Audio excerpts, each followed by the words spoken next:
Chapter 13. The New Teacher. The new teacher entered the classroom carrying a big blue notebook stuffed with papers. She had white hair and wore glasses.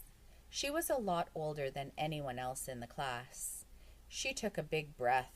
"My, it's tiring walking up all those stairs, isn't it?" she said. Nobody said anything. They just stared at her. She set her notebook on the teacher's desk. "My name is Mrs. Drizzle," she said, "and I'm not from Brazil." She laughed at her little joke. Nobody else smiled. After Mrs. and Mr. Gorf, they didn't trust teachers. Drizzle, thought Dee. Where have I heard that name before? "Where are you from?" asked Leslie. "Actually, I was born not too far from here," said Mrs. Drizzle. "Then why'd you say you came from Brazil?" asked Benjamin. "No, I said I wasn't from Brazil," said Mrs. Drizzle. "Have you ever been to Brazil?" asked Eric Fry. "No," explained Mrs. Drizzle. "It was just a little joke. Brazil rhymes with Drizzle. I thought it might help you remember my name." Terence laughed. "Drizzle, Brazil," he shouted. "That's funny." Several other kids laughed too, but not Dee. She had heard of Mrs. Drizzle somewhere. She was sure of it. And whatever she had heard, she was sure it wasn't good. "What's a Brazil?" asked Eric Ovens. "Brazil is the largest country in South America," said Mrs. Drizzle. There was a television show that Dee liked to watch. It was about real criminals. At the end of the show, they always asked the viewers to call the police if they knew where any of the criminals were. Dee wondered if she had seen Mrs. Drizzle on that show.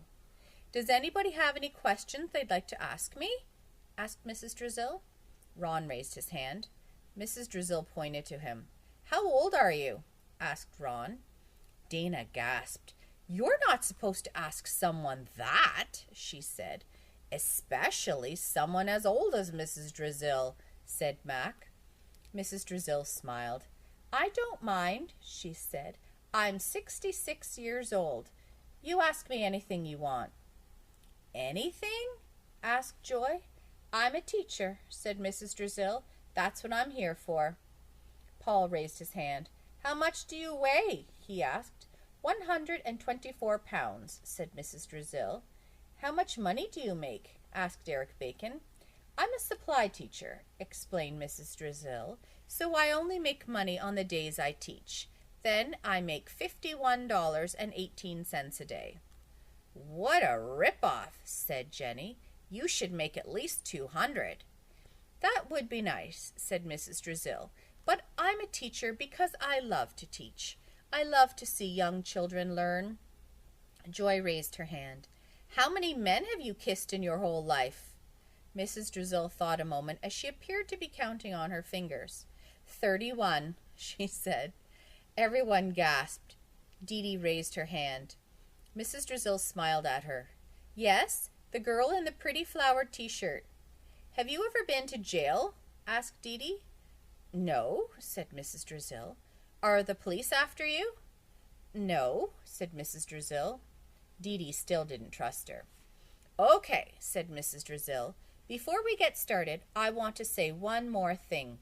I enjoy teaching so much that sometimes I get a little carried away. I talk too much. So if I start to get boring, will somebody please raise your hand and tell me?" "For real?" asked Todd.